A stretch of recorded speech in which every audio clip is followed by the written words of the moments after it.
Hello everyone, once again welcome to my Oet channel. So today's video is related to exam oriented students. So those who are going to attend exam, I hope this video will be helpful.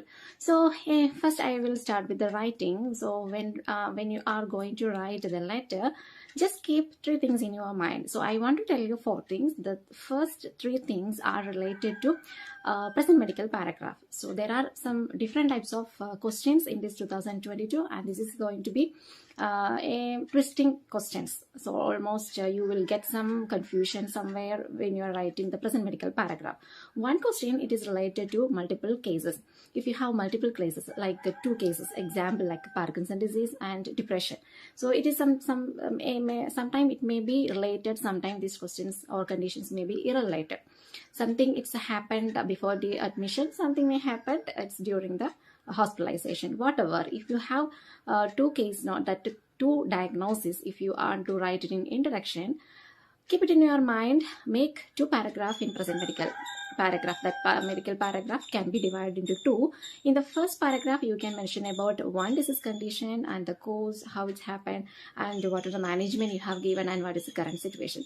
And next paragraph, you can write about the next condition.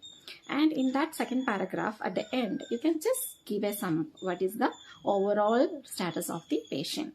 So like that, we can sum up in that situation. Another one, if you have known case, if you have known case letter and there are some old history they have given, and it's followed by home visit, so how we can write? Always in present medical paragraph, the first paragraph make some stories from the starting. When the condition has started, you can start from there. Then you can come to the second paragraph. In the second paragraph, you can just start with the home visit. So what you have to do in the end of the first present medical paragraph, you have to mention why this home visit has been arranged. And in the next paragraph, you can write all related to home visits. At the end of that paragraph, you can write what is the current status and why you are requesting the letter. It is like a simple sum up. So that is the second one. And another one more thing, it is related to urgent letter. So if you want to write urgent letter, always according to the updates, always start with the today's case. That means today what happened. So when you are writing today what happened, mostly it will be home visit. So you can just start with how the home visit, or for what the home visit has initiated under your nursing service. Then you can tell, that is only one sentence. Then you can continue with today's incident, what are the things that's happened. Then at next paragraph, you can just start with the old history. If there is like old history means, start with initially. Okay, initially, these are all the things happened. And at the end of this paragraph, you can just come to home visit. Therefore, he has been arranged with our home visit. So these are all the three things I want to tell you regarding the present medical paragraph. Then the fourth one, I just want to tell you regarding the introduction. So introduction means, mostly you will not get confusion, but in some cases there will be two conditions. So that is the thing you will get confused, whether we have to write two conditions or it will be only one. So like that. So always see the recommendation. It will be easy for you to find out. In the recommendation, just you can see what all the recommendations are given. Example, if it is related to two conditions, that means you have to write the two conditions in the introduction. If it is related to only one, so mostly the present medical paragraph itself, we can give the importance for other conditions. But presently, currently, what all the conditions are there for the patient, still we need some assistance. So according to that, try to make the introduction paragraph. So in introduction paragraph, don't write always the diagnosis. Sometimes diagnosis they will give and the surgery also. So no need to write the diagnosis. There you have to write the patient is recovering or recuperating from that surgical procedure. So always keep it in your mind. In the introduction, you are going to write recent present condition, not always the diagnosis. Sometimes it can be the diagnosis, but most of the time it will be like recuperating, recovering, or has been diagnosed, or sometime only you can use has and all. And sometimes you may get confusion whether you have to use has been or you have to use was diagnosed. Has been diagnosed means for the recent recently if it is diagnosed, you can write has been diagnosed with. If it is very old condition, you can just write was diagnosed. And then one more thing I want to explain you, that is important point in present medical paragraph. Example, there is one condition, but it is like exacerbated condition or worsening, but this condition is already there for many years and patient is on medication or treatment. How we can start? Always start in the present medical paragraph with the has had. Example, Mr. X has had chronic obstructive pulmonary disease since 2016 and on this medication. But today what happened? Today also patient has the same problem, but it is like an exacerbation of COPD or infective COPD. So something it can happen. Alzheimer's disease or Parkinson disease, or can be hypertension, diabetic, or whatever, like a chronic condition, renal failure also. So something is happening like a worsened version. That is today's case note. Means always that the past history you have to write it in the present medical paragraph with has had. Okay, Mr. X has had this condition since this year and he is on this medication, and start with then again continue with recently. Recently on this date patient presented with this on, like that you can sum up. So these are all the things it is related to writing. So I hope this video is helpful for you. I will make another one video for speaking. Don't miss that one also. I will come back with that one. Until then, bye. Take care.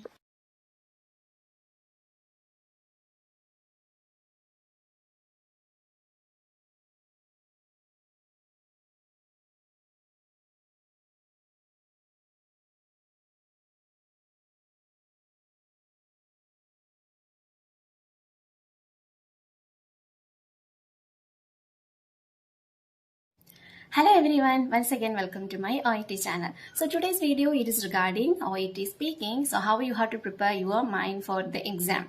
So those who all are preparing for your exam in the last moment, I hope this video will be helpful for you. So if you want to get B score in speaking, there are some criteria you have to keep it in your mind. First of all, we have some set of role play cards which will be fixed for all exam. That means we have speaking cards for community health center. In that the topic will be mostly regarding vaccinations, or mother is coming, or parent, any mother or father coming to the clinic to get some information regarding baby's problem, or like regarding parents, children they are coming, son or daughter is coming to you, they will ask you some concern regarding their parents problem. So these are the things it will comes under the community health centers. It can be known case or unknown case. So what do you mean by known case and unknown case in speaking? So some of the students until now they don't have any idea about this one. So I will tell you regarding the known case mean, you can read the note before the writing. I mean before the task, the speaking task, there will be one scenario like a note they used to give. Don't skip that note. If you will skip, you will not get exactly the introduction for your role play, or else you will not get exactly the content of the role play. They will give you a clear idea. So what is your role and who is in front of you. And main thing you have to see, you have just examined. So the phrase if it is there means, that means this is a known scenario. That means already you have started your conversation and it is in the on the way of conversation. In before that you have just examined patient's body part, maybe eye or face or injury part, wound part or ear or something like that. So that means no need for your self introduction. There what you have to do, you have to ask their name during 3-minute preparation time. Don't wait for them to tell to start the conversation. Just if you find out this is a known case means, you can just ask them how may I address you during the role play, and write a name on the paper. So they will provide you the question paper. You can write it over whatever you want, you can write it over the paper, but you have to give back them. So you can just write the patient's name. Sometimes this is mother and baby. Maybe baby is not present. Maybe is not present. If it's given like that, means no need to ask baby's name. Just you have to confirm baby whether baby is baby boy or girl, because you have to mention him or her during your conversation. And another one more thing, if baby is present, means you can ask patient's name and baby's name during the conversation, not before, during the conversation. If it is given, you have just examined the baby, means you have to ask mother name and baby's name, because it is very easy for the introduction. Example, if the baby is there, you have just examined baby's leg, something happened. So you have to start the introduction, how we can start. During 3-minute preparation time, you have to ask parent name and baby's name. Example, parent name is John, baby's name is Tom. So how we can start? Well, Mr. John, thank you for allowing me to examine your baby's leg. So that is the introduction. Then you can straight away start the task. So this is the way how you have to handle known case and unknown case. So this scenario mostly it will be there in community health center, or sometime it will be there in emergency department also. Then another one more thing, it is a hospital. In hospital you have different variety of role plays, but you can just think that one, it is admission, maybe hospitalization. Hospital means of course it is like during hospitalization only. So you know the patient, you know regarding the patient's name, everything, condition, everything you know. So what you have to do during treatment preparation time, you have to just ask patient's name. And in the introduction you can just self-introduce, but you should not ask patient's name because it's already hospitalized patient. Example, good morning Mr. John, I am Rashmi Rajan, one of the registered nurses working in this hospital ward. How are you feeling now? So like that, in casual way you can continue the conversation. Another one more thing, it's like newly admitted patient. Example, newly admitted patient, and if you want to give some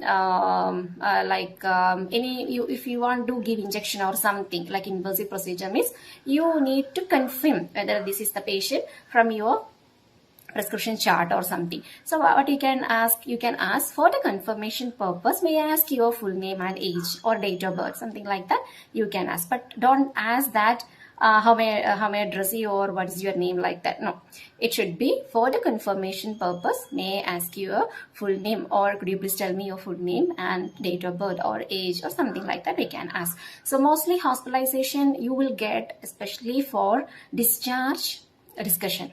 So discharge discussion means patient is going to be discharged. So it is the end of the hospitalization. So you can just start the conversation same in that way.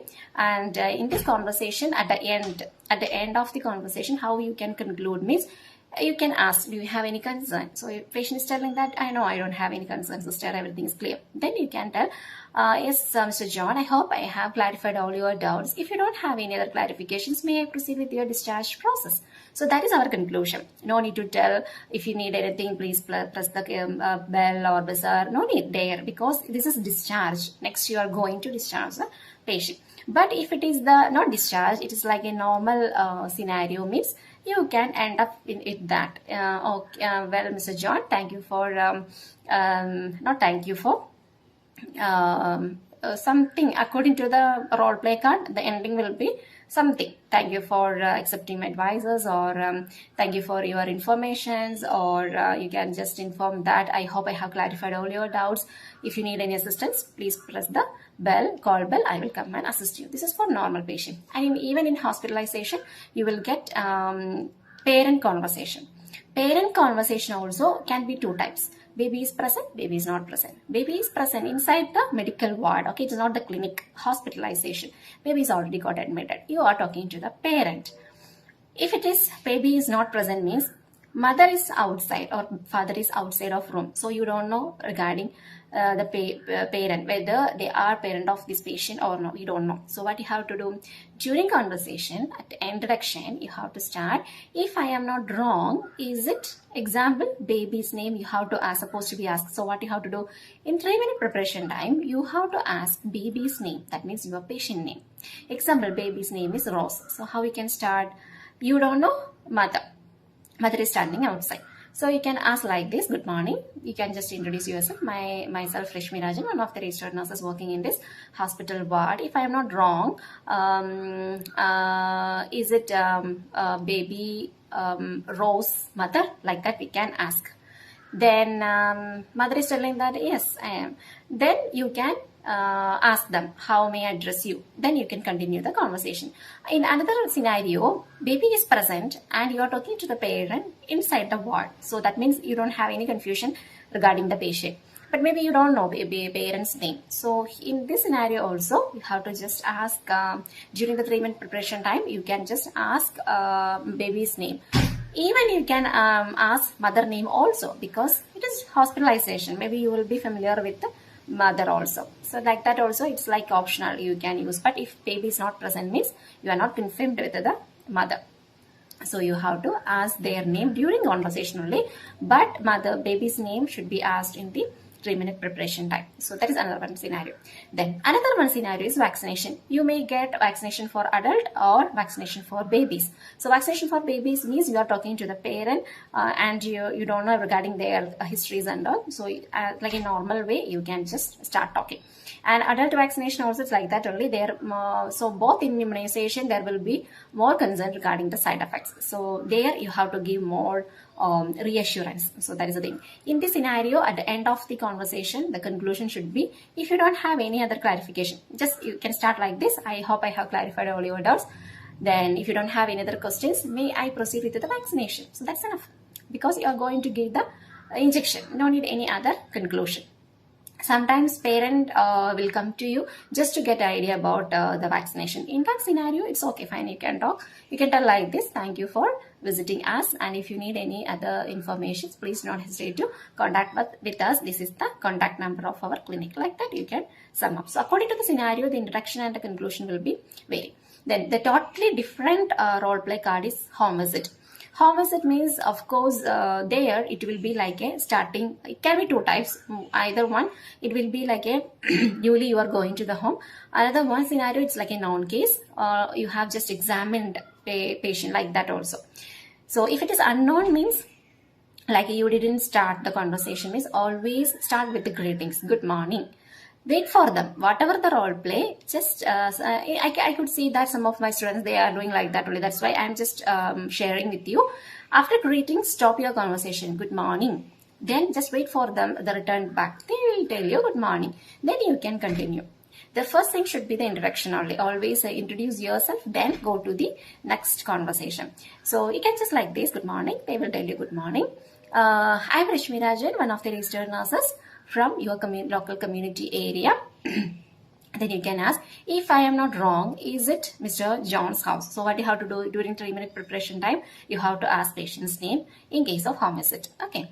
Then, is it Mr. John's house? If I am not wrong, is it Mr. John's house? Then they are telling that yes, it is. Then you have to ask, am I talking to the right person? Then they are telling, yes, I am Mr. John, like Johnson or John. Then the next thing should be your purpose and permission to talk. This should be together. Purpose of the visit plus your permission to continue the conversation. Example, you can tell that, glad to see Mr. John. Actually, I came here to know about your post-operative period. Is it the right time to talk with you? That means your purpose plus the permission to continue your conversation. The patient may tell that, yes, sister, of course, you can come inside. Thank you. Then you can continue with the task. So this is the peculiar introduction for home visit. And at the end of the home visit, of course, if it is like a continuation of care, means you can tell that, thank you for your time which you spent with me. And meanwhile, if you need any assistance, you please do not hesitate to contact with us. We are there to help you. That's enough. An example, if you went there for any vaccinations or any injections, it is like a single home visit. You will not continue with any more, means you can just sum up that, thank you for your time which you spent with me. Have a nice day. That's enough. Okay, so you can sum up. In that home visit itself, there will be non-scenario. That means you have just examined patient. They are actually the same thing only. There is no need for the introduction. You can just ask the patient's name during 3-minute preparation time, and you can just straightly you can ask. Example, patient's name is George. Miss, well, Mr. George, thank you for allowing me to examine or something. Then you can start with the conversation. Conclusion will be same thing only. So only one thing you have to take care, whether it is non-scenario or it is a unknown scenario. So these are all the common talk. Another one more thing, it is emergency department. So in emergency department, it is like a panic situation. It's like emergency cases only. So no need for like a elaborate introduction. You can just there also you have to take care whether it is non-scenario or unknown scenario. If it is you have just examined this, it is non-scenario. You can just ask their name during 3-minute preparation time, and during the conversation you can just start with, well, Miss Maria, thank you for allowing that thing will go. And if it is unknown scenario, means you can just self-introduction, greeting, self-introduction, then it will continue like good morning, my name is Rashmi Rajan, I am the emergency nurse for you today. That's enough. Then you can continue, how may I address you and how can I help you today? then you will continue with the other task. So these are all the important task or role play cards which will appear for all exam. That means community health center, then hospital scenario, hospital ward, emergency department, and home visit. So in that clinic also can come. It will be same like a community health center. A different variety of clinics are there. So in that clinics, they will come to get some information regarding the procedure. So that procedure is important. One question will be related to any procedure.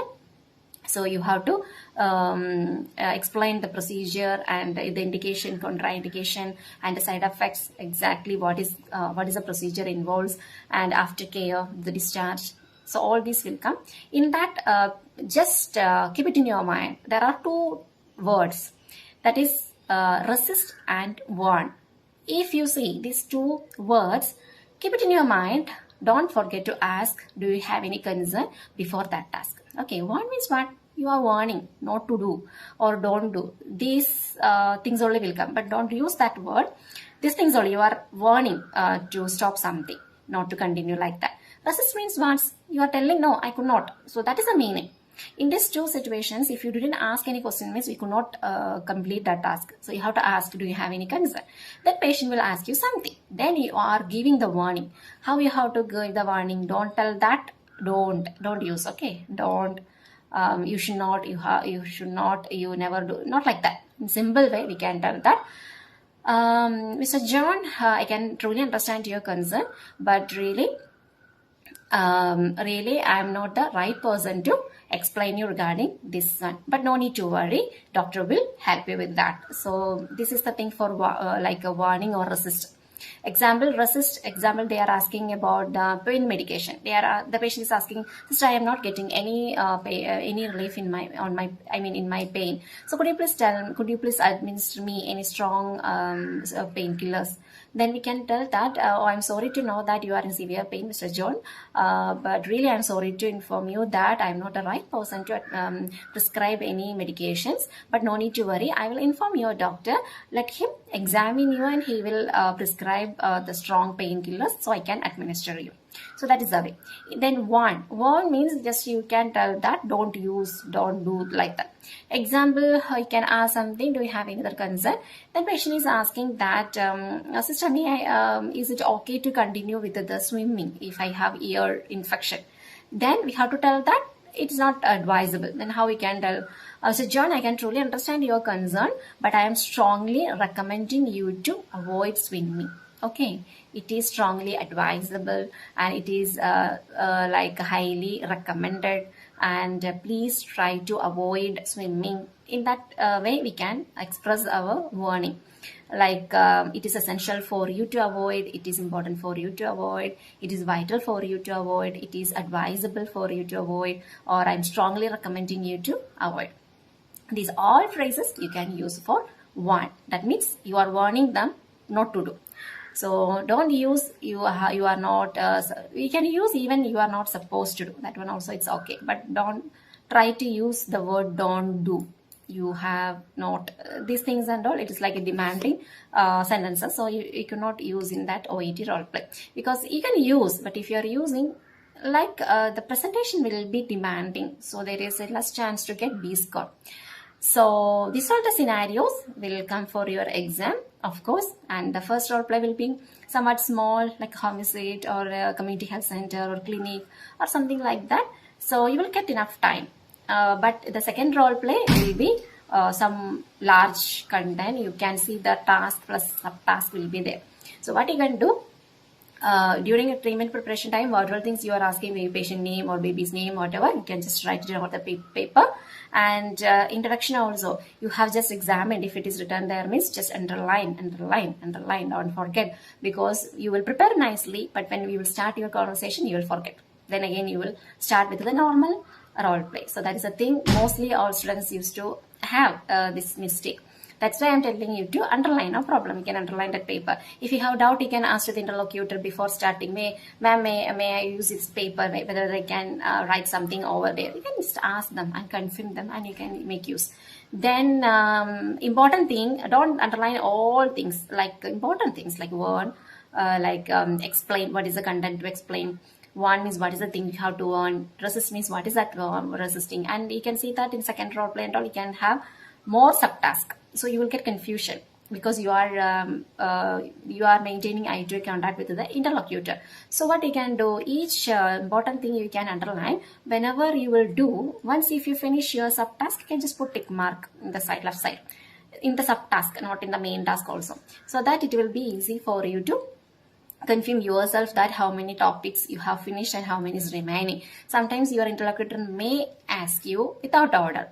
So you will get confusion from where I have to restart. So that thing will come. And sometimes if they are asking something means don't leave it. What is their question? You have to answer first. Then you have to go into your track. So these are the things. If you keep it in your mind, the speaking will be very easy and easily you can get B score. And maintain your politeness. Always maintain your politeness and respect. Then the flow. There should not be any gap. So what you have to do in 3 minutes preparation time, you have to read thoroughly and underline the things.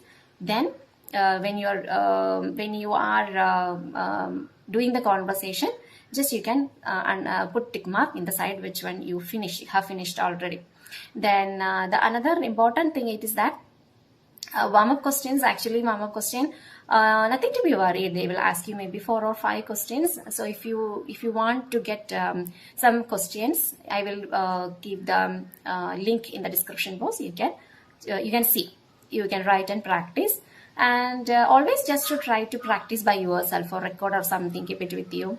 Then before going to the exam, just have a quick look over your speaking notes. Maybe you will write something like warm up or some what are the connectives, especially maybe you will use the connectives, sympathetic words and all. So for sympathy, I can tell you that always you can.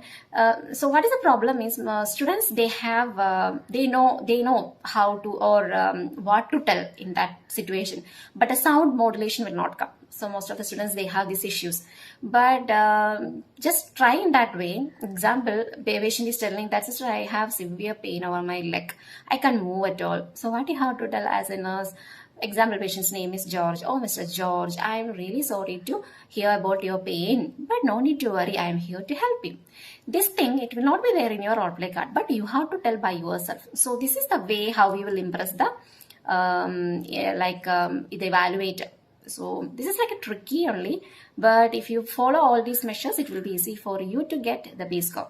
And one more thing, it is that patient is like especially to the parents and daughter and son of a sick parent. In that situations also, you have to be more sensitive, like sympathetically you have to talk, like reassurance should be there. Don't see the reassurance in your paper, only those area you should not use the reassurance. Reassurance can be any time, like in the introduction, at the end, or if they are telling something emotional, if they are expressing some concern, means you can tell, no need to worry, Mr. George or Calvin or Johnson, we are here to help you, no need to worry, we can move with that. So like that you can give the reassurance. And the connective, which one you are using the last also should not be repeatedly. Are you getting my point? Is it clear for you? Am I clear to you? Do you have any concern? Then how does that sound? But how does that sound? You could not use in everywhere. Example, if you are giving some advices, you can ask, how does that sound? How you are feeling about that? Do you think you can do that? This all meaning same thing only. And at the end, always ask them, is everything clear for you, or do you have any more concern to be clarified? So that should be there. Then only you have to conclude your role play. So second role play, you have to be some more faster than the first role play, because you can see the question paper, the content will be some more, so you have to maintain the speed. So if you follow all these measures, of course you can get B score very easily. I hope this video is helpful for you. Please follow all these advices, and I wish you very best of luck for your exam. Don't be panic. So I can tell you that everybody will become panic during the exam, but don't show it outside, because if you panic, your sound will show that you have some low confidence. So don't show outside. Just imagine that this is patient. They don't know anything regarding medically. You are the medical person. So you can talk. Whatever you will talk, they will not resist you. They will just tell yes. Okay. So that's enough. So we will see with another one informative video. Until then, bye. Take care.